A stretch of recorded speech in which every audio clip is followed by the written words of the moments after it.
As you know, Senate Eskridge is a close personal friend of mine and a expert in fund of funds and raising capital. And so he's devoted 4 hours of his time this month so that you guys can get your own fund started right away. So without further ado, here we are, Senate Eskridge. Thank you. Thanks for having me, Chris. Let me share my screen here so that we can get everything going. You guys, today I'm really excited to talk to you about, the title here, as you can see, is Advanced Deal Vetting and Relief Valves and Communication Protocols.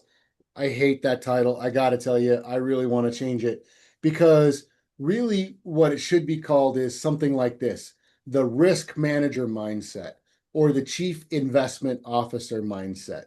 Because really what we're going to talk about today is that truly that shifting your mindset from, hey, I have a fund so I can go out and raise capital, right?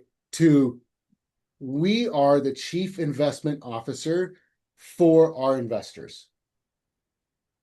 And 100% for sure, you're the chief investment officer for your fund. And really, I hope that's my goal today, is to get through that through to you, right? Because every dollar entrusted to your fund represents somebody's hard-earned money or their family legacy.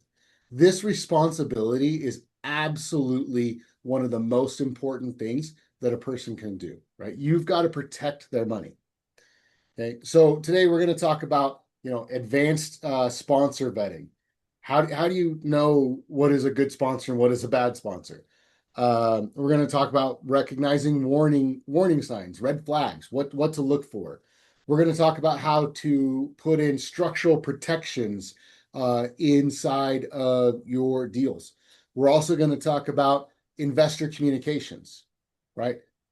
What I really hope for you to take away from this is that great fund managers are remembered for the investors they protect, not just the deals they close. So, I still, I would love more questions in the chat. If you guys have something you need to cover or a specific problem you want me to address today, throw it in there so I can make sure and find a good spot to fit it in. But before we begin, we got to do the standard disclaimers, friends. I'm not a lawyer. I'm not a financial advisor. I'm not a CPA, and I'm sure as heck not your CPA, right? So this is for educational purposes only. Please consult legal counsel before making any decisions, blah, blah, blah. You're all adults. You're responsible for your own actions, right? So before you do any of this, make sure and have professionals in your corner to help you out. This is just to get you going. All right, so let's dive in, friends. I want to talk about the Aunt Susan dilemma, right? So let me paint you a picture here, right? So you have a fund and your Aunt Susan, right? I love this, has a little bit of money, right? And she trusts you because she knows who you are and you're her favorite niece or nephew, depending, right? And she says, yes, pick somebody, John. I would love to give you $50,000 to invest in your fund. Okay. And you're new, so you go find this flashy internet operator, right? With excellent PDFs and they look like they've got really good marketing and a really clean website. So they probably have a good deal, right? So you put Aunt Susan's money in this flashy internet operators fund because they have good marketing, means they probably have a good deal, right? But they don't have any track record. They don't have any history. They don't have any ability to execute what they're talking about. And so the deal falls apart, right? There are a lot of times they're all hype, no execution. Professionalism requires, long due diligence and deal vetting. But a lot of times what I find is fund managers just trust somebody. Well, in that case, you could easily lose all the money. And now Aunt Susan, well, she's still going to love you, but Thanksgiving is going to be really awkward. Let me tell you guys a story. I'm going to get really vulnerable here for a minute. I have raised capital 51 times, taken money from investors and put it into deals 51 times. And one of the very first deals that I raised for someone else was in Tulsa, Oklahoma. And they were referred to me by a friend. I was in this mentorship group with, and they had all graduated the mentorship group. All the GPs, rather, the people running the deal, they had all graduated through this mentorship group, and I'm new to this mentorship group. So I'm green. And somebody I trusted said, you should go raise capital for this deal. I raised $750,000. And 2 years later, that deal got sold at a total loss. In fact, the general partners had to put in approximately $150,000 for us to exit. So I blew up $750,000 of investor capital because I didn't do my due diligence.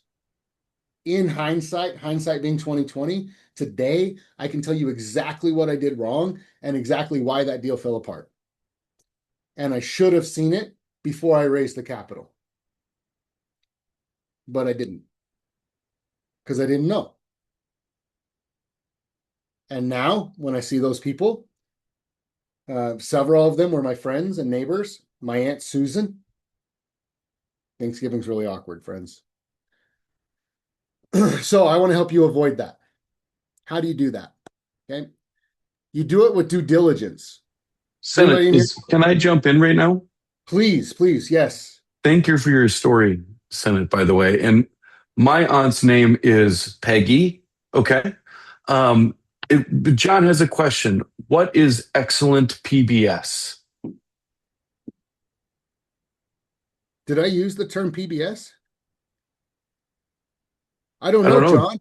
I John, think what is excellent PBS?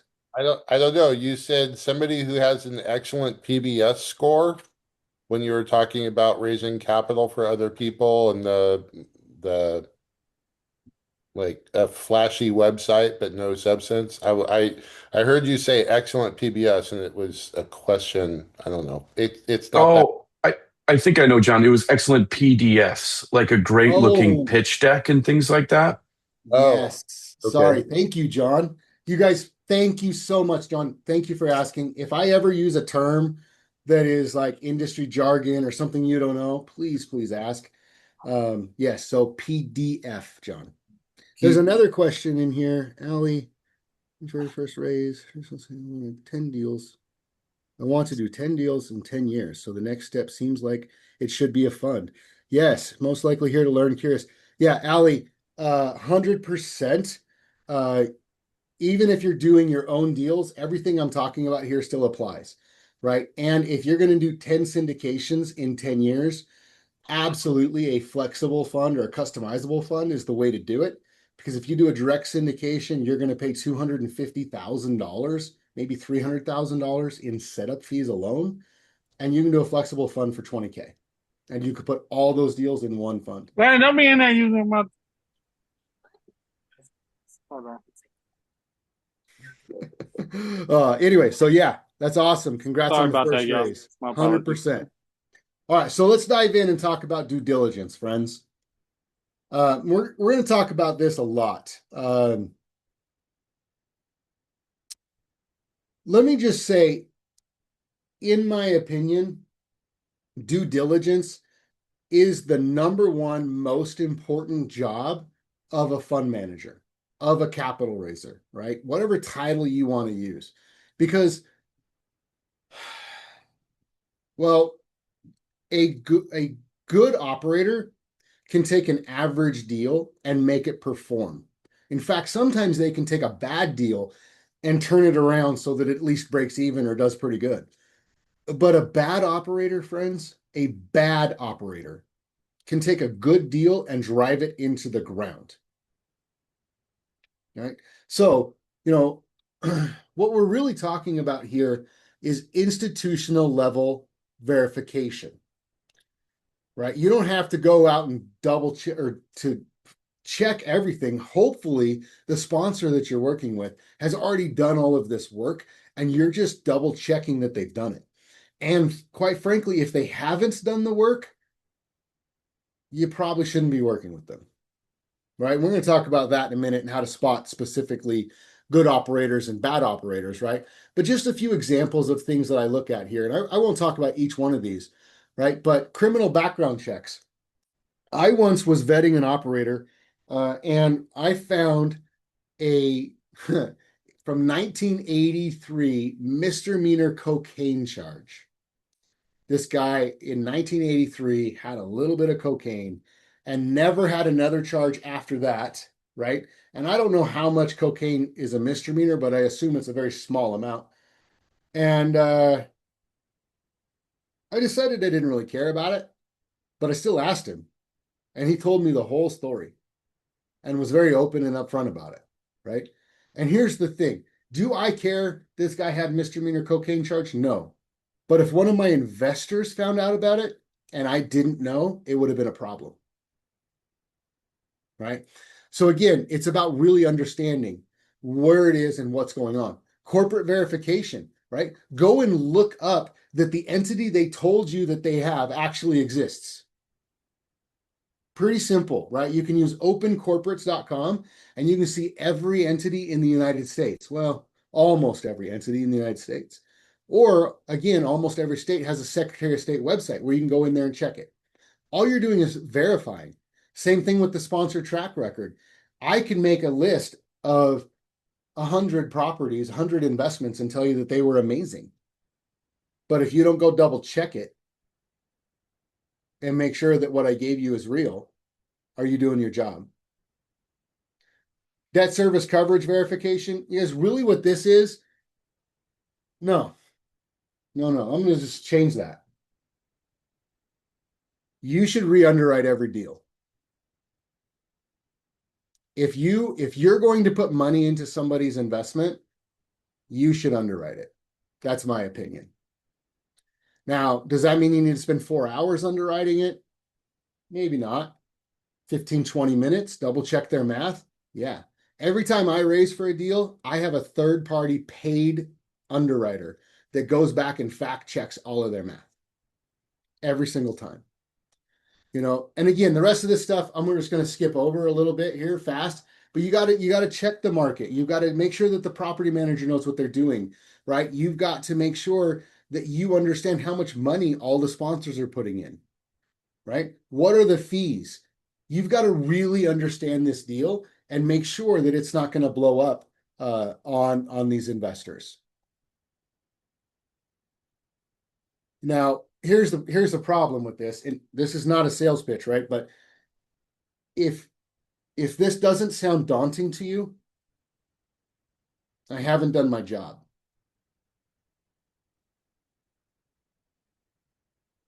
Okay. So here's a recommendation I have for you. Find a team of people that you can work with. A small group that you can spread some of this responsibility out with.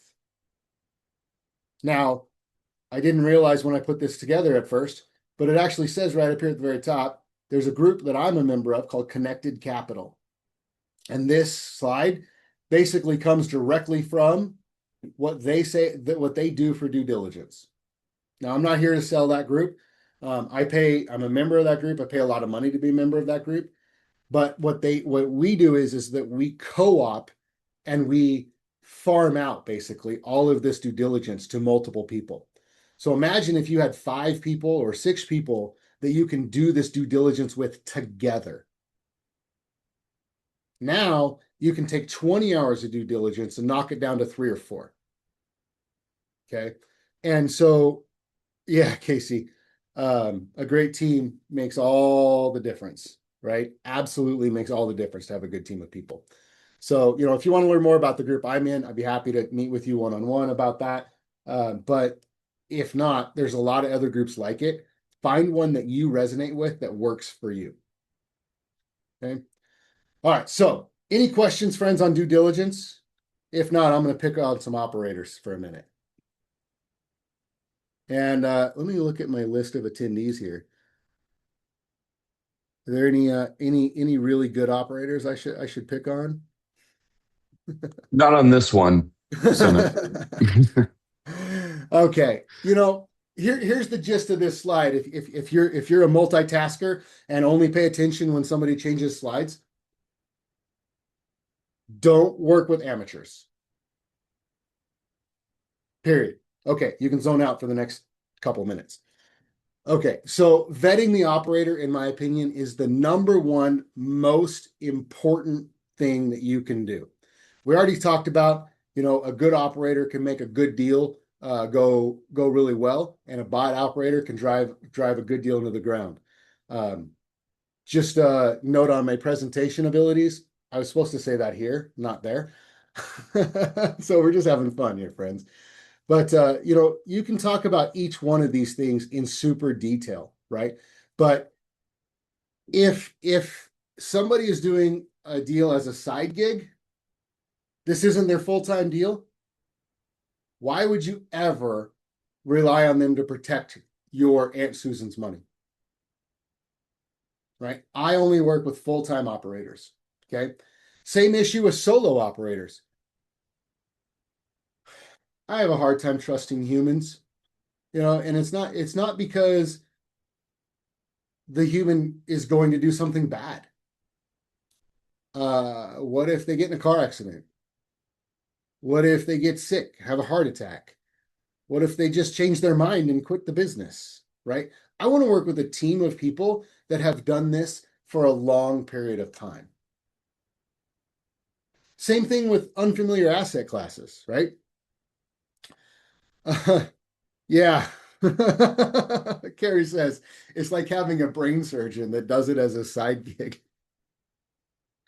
Could you imagine a, I don't know, car salesman, truck driver, just popping into the hospital every once in a while and doing a brain surgery? Same thing though with unfamiliar asset classes, Carrie. The brain surgeon's awesome, right? Brain surgeon is probably just so honed in and knows everything about the brain and is absolutely an expert on the brain. I don't want that guy operating on my foot or my heart. Technically, does he have the skills? Did he pass biology? Am I going to get an infection? No, probably not. Probably it's going to be okay. Probably I'm going to live. Okay. But if I had a specialist that worked in that one body part, you're going to be a lot better off. Right. So there's a really famous, everyone on this call is going to know his name, guru educator in the apartment space. I like the guy. I really, really, truly like the guy. And I have done deals with him and his students. Okay. He just switched from apartments to buying HVAC companies. He's probably going to do amazing, friends, but I'm not going to invest in his first deal. I'm going to wait and let him get some track record in that asset class. Now, will I trust him faster in that asset class? Does he have to do as many deals? Probably not, because he has all that other experience. But I'm not going to work with him on his first deal. The last section here is aggressive pro formas. Friends, I'm really good at Excel. And I can take an underwriting sheet and I can make it tell you that you're going to get 40% annual returns. Pretty easy by just changing a couple of things. I hate the word conservative underwriting, the phrase conservative underwriting. I also don't like aggressive underwriting. What I really like is accurate underwriting. Don't try to be overly conservative. Don't try to be overly aggressive. Don't anything. Just be accurate. Be real. That's what I look for, right? And just to wrap all this up, this last sentence probably is the most important thing, right? If your deal only works in a lab environment, and if you try to stress test it at all and it's going to fall apart, it's going to fall apart anyway, friends.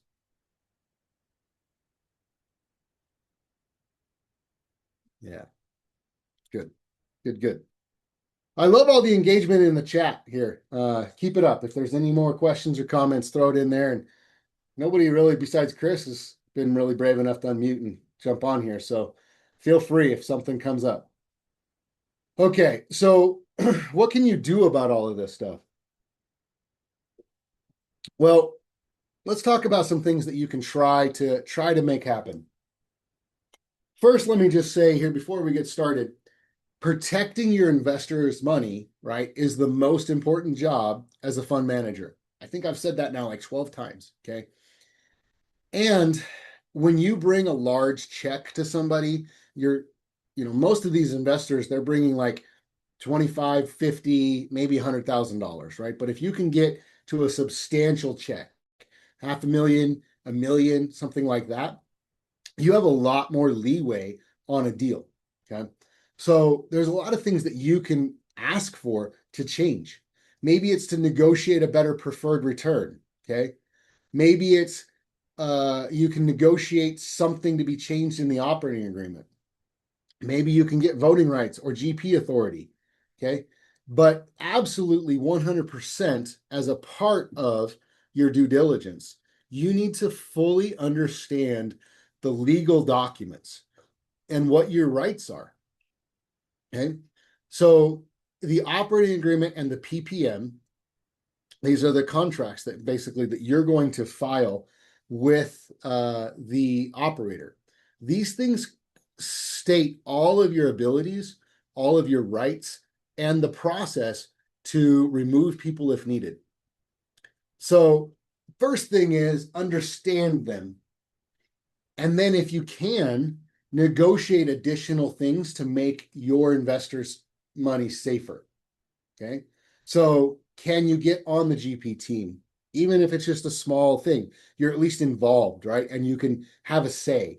You can have a vote sometimes, right? If they're going to refinance or sell early or any of that kind of stuff. When I was in that Tulsa deal I told you guys about earlier, I had no say at all. Like my voting rights, I mean, I was on the GP technically, and I did get invited to all the asset management calls, but I had less than 1% control. So literally, if I voted and I didn't have like unanimous consent behind me, I didn't get anything done. Okay. Now, again, this is going to be really hard for you to negotiate in if you're bringing small amounts of money. So this is another reason to work with a group of people, right? Because now if you can bring in $500,000 or 2 million, right, you're going to have a lot better chance. Let me just get caught up on some questions here. Hold on. Yeah, Carrie's got a good one in there. I'll say that. Let's say you've married an operator before you dated. At what point and how do you pull out to protect what you can? Like, let's say you get involved with a deal and you're like, oops. What do you do to protect yourself at that point, Senate? Well, you don't. You're screwed. I mean, let's be honest. Getting out of one of these deals once you're in is actually very difficult. I've got a slide here. You know what? It's the next slide. Hold on. We're going to shift. We're going to go forward. We're going to talk about here the life cycle of a deal here real quick. Okay. And so here's the gist. Once your money is in a deal like this, it is very, very, very difficult to get it out. Okay. What I say to people is when they ask me, hey, if I want to get out early, what are my options? What I say is there are exit ramps along the freeway, but they're often under construction. Okay. What that means is to get out of one of these deals, you have to sell your investment to someone else. And what if there's no one else to buy it? And friends, illiquidity is a feature, it's not a negative. This is actually a really, really good thing. We're talking about it now in a context of how do I get out if I screwed up? But we're going to talk in a few minutes about why it's such a good thing.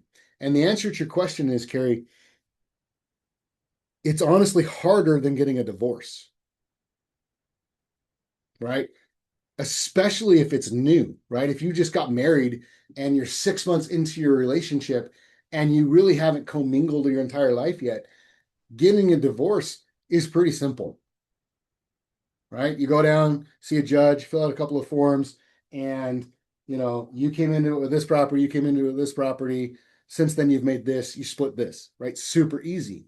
Now, obviously, if you've married a long time and have houses and kids and investments and stuff, divorces are hard and messy. But with one of these deals, if you get into it and find out 60 days, 90 days later that you're in a crappy deal, your really only option is to try to sell that crappy deal to someone else. And so let's use one more analogy. If you bought a lemon car, right, that breaks down every 2 weeks and you can't get it back to the dealership, are you going to sell that lemon car to your neighbor, to your friend, to your Aunt Susan? Probably not. You're probably stuck. So that's why, going back here to this due diligence slide, that's why all this stuff's so important, Carrie. All right. So let's talk about the life cycle of a deal. Sean. Oh, Chris, I thought you were talking to John. Disclose everything. That's the whole point of this slide. Okay, for those of you that like to zone in for just a minute when I change slides and then zone out, disclose everything. That's the point of this slide, friends. Make sure that your investors know everything about the deal and every key component, specifically how long they need to be in it, right? Every deal that you're going to go through that you're in doesn't matter. It does not matter the asset class. It does not matter the length of time of a deal or anything that. They all go through this life cycle, right? You acquire the deal, right? You buy it, you create value, you stabilize it, hold it through maturity, you exit, so either refinance or a sale or something like that, and then you get your money back. Okay, be radically transparent. This is super, super important.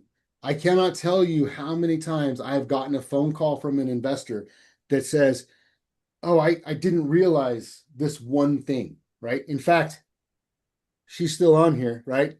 I just had a phone call with somebody on here that's in a deal of mine that she was expecting a check on this date, and I didn't clarify it was actually going to be a month later, right? And so it was an easy conversation to explain the answer, and she totally understood. But if I would have been more clear up front, we wouldn't have ever had to have that conversation, and she wouldn't have been confused or concerned in any way, right? So the more you can disclose, the better, and especially the big things, right? So if it's a 2-year hold, make sure they know they're not getting their money back in 18 months, right? If it's a 10-year hold, make sure they understand the money's got to be in there for 10 years. Right? If there's no cash flow for 3 years, make sure they know there's no cash flow for 3 years. Right? Don't surprise these people. Be radically transparent. And I told you earlier I would talk about why illiquidity is a good thing, right? The number one reason I don't like the stock market is because of volatility. If you zoom out to a 1-year chart of the S&P 500, okay? No, I'm sorry, to a 10-year chart. Zoom out to a 10-year chart. It looks like a pretty smooth up and to the right. Pretty smooth, right? Almost like a line, okay? Sometimes it waves a little bit. But if you zoom in closer to a 1-year chart, it looks pretty jagged up and down, right? And again, if you zoom in even more, it's super jagged. It's all over the place. Stock market's up and down, up and down, up and down, up and down, right? And what if you need the money when it's on a downtrend? Okay. Or what if you can't handle your emotions and you see it going down and you sell when it's at a negative? I mean, there's so many reasons that I think that volatility is the number one killer of investments. And it's primarily psychology, right? Which circle back to the money mental side of it, right? Volatility is not a big deal if you can handle the emotions. Most people can't. Okay, so that's why I think that the illiquidity feature of these private investments are so much better, right? You can't pull your money out if it's just going bad. And that's a good thing. Anyway, I can be on that soapbox for a minute. There's another question in here. How about pushback? If the sponsors think they're being a pain for asking everything, that's definitely a red flag. Hey, you know what? That's a darn good point. And let me go back and tell you back to the group that I do due diligence with. If there's one problem with this group, it's that they're too diligent. We have lost probably a half a dozen, maybe 9 really good deals because we asked too many questions, because we wanted too much documentation. The sponsor didn't want to submit to a background check. You're a pain in the ass. Okay, that's fine. Next. I don't need your deal. I have more deals than I have money. I have more deals than I have investors. Deals are not the problem, friends. There are 1,000 deals available on the internet right now that you can raise capital for. Finding a good deal, that's the trick. Great point, Carrie. And absolutely, 100%, that's a red flag. All right, as we're coming down to the end here, 2 more slides. So let's shift gears a little bit from finding the deal and making sure that the deal's really good. And let's talk about your job now as an investor relations person. The money's already been invested. You've already gotten their money. And now what? Well, hopefully when you did your due diligence on the deal and on the operator, you got information on their communication style, right? Because you got to remember, as a fund manager, we're really dependent on the main operator. So the main operator is going to send you an investor report, hopefully. Okay. What do you do now? Do you just hit forward and send that investor report on without ever looking at it? No, I hope not, right? This is again about, you guys, shifting gears. Remember, I told you in the very beginning of this. This is about shifting gears from being a capital raiser or like a hired gun type of person into a truly professional institutional investment platform, right? Or to be a chief investment officer. This line right here is probably sums it up the most. You're a curated conduit, not a lazy automated robot. You took all this time to understand the deal when you first launched it, right? You vetted the operator. You made sure that they're good at what they do. Continue, right? Provide good quality service to your people, okay? Take that data that you got and understand it, first of all, okay? And then you can now curate that and send out information that is really important to the investors, right? Take out the fluff. Add context when needed. Put only the details that your investors care about, right? Maybe if you're really awesome, take and do a video once a quarter, right? And talk them through it. You got to find your style, but just think, what would the investor relations person for a insert dollar amount here fund do?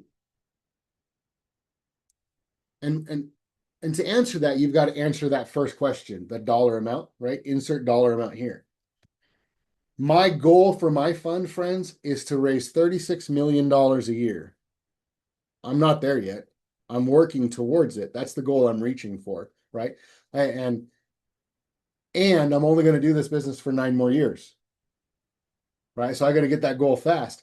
So for me, when I ask myself the question, what would an investor relations person for a $36 million a year fund do? Maybe yours is only a $5 million a year fund, right? But the point is, you've got to raise your performance to the level of your goals. And this piece right here is absolutely important, right? So again, don't just forward the information on when you get it. Understand it, distill it, clean it up, and curate it for your investors. Yeah. So While you're looking at the chat there, Senate, I'll chime in here and just say that right now in 2026, and this started back in 2025, what I'm finding with my one-on-one clients and some people in Money Mental who are raising capital is that nothing is raising capital quite as much, quite as well, and quite as effectively right now as communication, over communication. So many people have been burned by the exact, like, great looking person who has an awesome Instagram page, but then doesn't communicate. Communication is really, really, really effective at raising capital right now. People want their hands held. People want to know that you're not going to run off. There's a lot of fear right now and volatility in the marketplace. If you can be that person who takes whatever the GP team is telling you and curates that personally to each one of your investors, people are going to sign on over and over and over. And right now, even when deals are going a little bit sideways, if you continue communicating, people will stick with you. That's what we've been finding with all of my one-on-one clients. Now, I will concede the floor to Casey, who's got a question.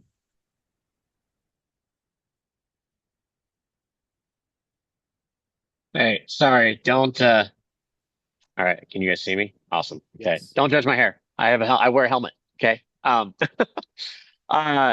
sure that almost all I assume that all of us or some of us have been LPs. I'm on LP on a deal right now. And if there's one thing I wish that I got from that is I wish they communicated better on the investor relations side, what was going on with the deal. I get an update probably about every quarter. And that was my first LP deal, and I threw a decent amount of money into it, which was a lot for me anyway. And yeah, like if there's one thing I've learned about that is I would prefer to get updates on the deal every month. I don't know if that's asking too much or not, but when I'm throwing in a substantial amount of money, it's like, hey, what is my money doing for me right now? Like I actually want to carry that forward to our investors that we have as well. And I do that. So anyway, but I just, you hit a little bit of a nerve there, Senate. And I wanted to touch on that for a second because yeah, I've learned a lot from being an LP on that one deal. So that way I can better communicate to our investors and be more transparent with them as well. Yeah, totally agree. And between what you said and what Chris just said, I think that drives the point of this home, right? Be professional, and people will respect you for it. So great comment. Thank you, Casey. Appreciate it. And not everybody can be as cool as John, right? John's so awesome. Once a week, he does a video call and he gives an update on all of the deals that he is working on. It's impressive, absolutely impressive. That's like the gold standard. So be that. All right, friends, we're getting close to wrapping all this up, and then we're going to take some time here for questions. All right, so key takeaways for today, right? I really hope that you get this. The first thing, like it says here, protect your reputation, right? The trust factor, right? Investors aren't buying an online property listing. They're not looking for that. If they wanted to buy an investment on eBay or Amazon, right, they'd be working with one of those online portals. That's not what they want. They want a person, right? Reputation is absolutely paramount. Second, capital protection first. It doesn't matter what kind of returns you're looking at, right? If you can get 6% returns or 60% annual returns projected. If you lose the capital, you're not going to make any money anyway, right? So capital protection first. Vet these deals beyond the pitch deck for sure. Incremental credibility, right? Take time and make sure that you really understand who you're working with and what their credibility is. Develop your own due diligence checklist, right? What is it that you think are the most important things? This class is not enough to give you all of that. By the way, a little plug, there may be something coming soon that'll give you more information on those types of things, but this is just to give you the idea of what has to be done. Understand the asset class, understand the market, understand the operator, right? And then the last one here, create value, right? So you can earn their trust. So that's what I have for you guys today. I want to talk in a minute about the future, but I'd love to pause, throw some questions here in the chat, or unmute yourself. Let's talk about some of the things that we've talked about already, and ask away. How can I help? Well, how did you get going in this, Bennett, and get to the point where you're at now?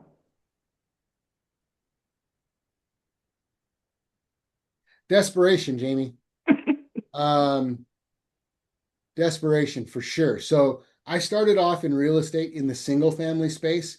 I did a bunch of fix and flips and burrs and had a bunch of small rental properties, duplexes, triplexes, things like that.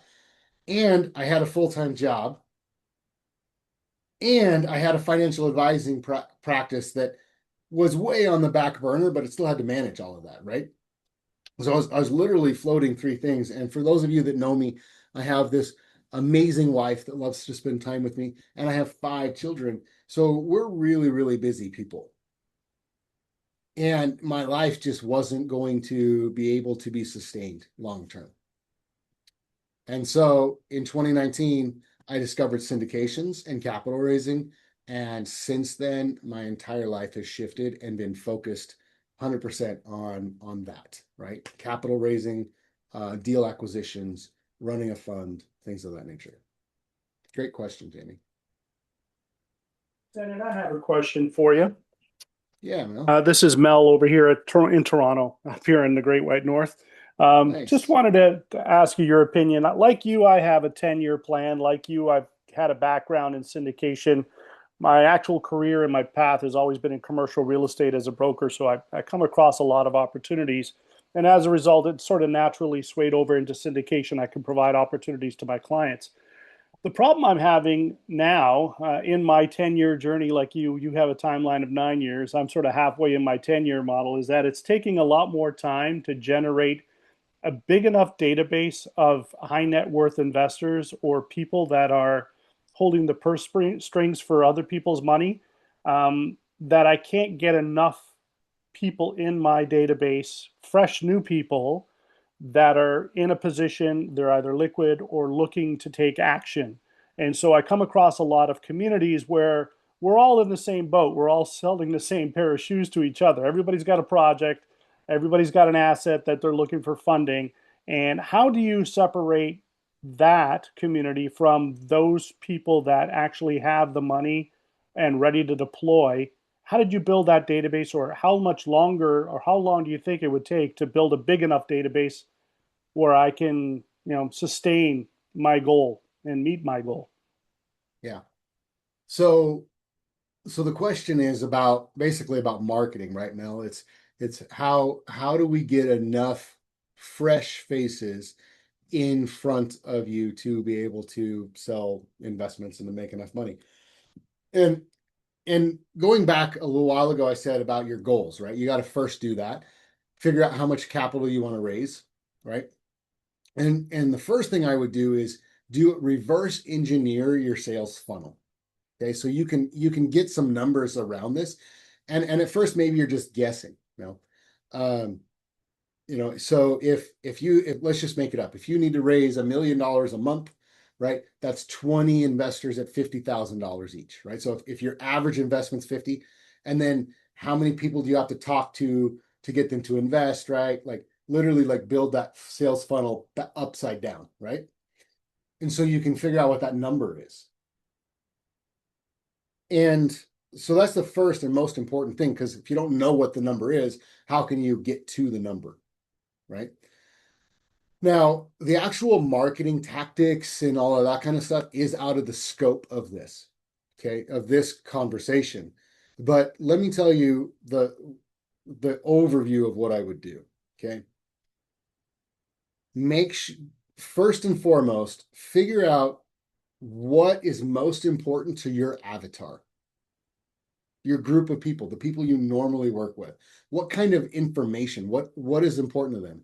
And then I would develop some kind of a thought leadership platform around that thing. Currently I primarily do webinars. The reason I like webinars is because I get to capture their information, right? All of you had to log in to this webinar today, and we have all of your information, okay? I could have done this exact same thing on a podcast, and I could have delivered the information to you very cleanly, and it would have been very helpful, but I wouldn't have any clue that you listened to it, Mel. And you wouldn't be able to interact with me, right? So for this reason, I like this format more than I like podcasting. But that's the answer is figure out what's important to your avatar. How can you provide education around it? And then build a thought platform, right? Is that a YouTube page? Is that a webinar series? Is that a podcast? Is it a Facebook group where you go live every day and you talk about this topic? I think that's the number one thing. Become the expert. The people people need to see you as an expert. Thanks, Senate. Appreciate it. You're welcome. Let me look at the chat here. Yeah, Allie puts in here, go to conferences and mingle. Yeah, so let me just say, I hands down, prefer in-person marketing, right? Going to conferences, going to meetups, going to industry events, shaking people's hand. My success rate in a conversation is much higher in person than it is in any other format, right? But there are currently 13 people on this call, and I can meet you all in an hour. But flying to a conference and getting a hotel room and all that kind of stuff takes me a week. And, I still probably only end up with 4 or 5 real good leads. I mean, I'm very selective on the conferences I go to, right? So make sure it's a good one. Or you could pull a cheat code like Senate does and just host them yourself. That's one way to do it.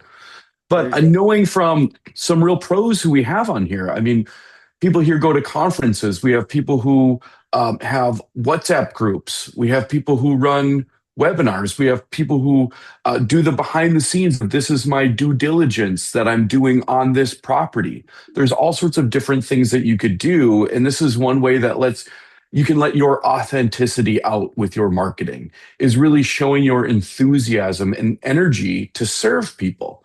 Because people want to be a part of a community. People want to be a part of a movement, something that's really fun and exciting. I'm looking at you, Allie. I love getting your emails about your hotels that you're transforming. I find myself watching them and I'm like, oh, I can see how this space is going to transform. And it just shows your personality so much. And I think it's really exciting to be able to showcase kind of what you're doing more than just numbers. Add some personality to the marketing. I think that's really special. Yeah. Great point, Chris. Thanks, Chris. All right, friends. Next week, same time. How does the Batman thing go? Same bat time, same bat channel. Next week, we're going to talk about the legal matrix, right? So, Mel, I'd love for you to be here and chime in on the international stuff. Sounds like you've already done some syndications, and being in Canada, some of this is going to be a little bit different for you. But I'd love for you to be here and chime in and help us with this, right? But we're going to talk about the legal things that you have to have in place to be able to have a fund, right? what is the difference between 506B and 506C? Sure, you guys probably all already know that if you know anything about a syndication. But what about the difference between 3C1 and 3C5? And what is the exempt reporting advisor and how does that apply? Right? There's a lot of rules and legal things that you've got to understand to help make sure that you don't end up in an orange jumpsuit somewhere on accident. Right. So that's really the key for next year is to help keep everybody, or next week is to help keep everybody out of jail. So I hope you will join us next week, this same time, same place. That's what I have for you today, Chris. Thank you so much, Senate. Really, really appreciate your time and your expertise. Man, it's so clear. I love when people ask questions. I told you this before in the debrief last week, Senate, how you on slides is fantastic, but you answering questions is like an 11 out of 10. Just fantastic, man. So I will be sending out the replays to everybody, and we'll see you all next week. Thank you all for being here. Thanks, Thanks, Chris. everybody. Thanks, Senate.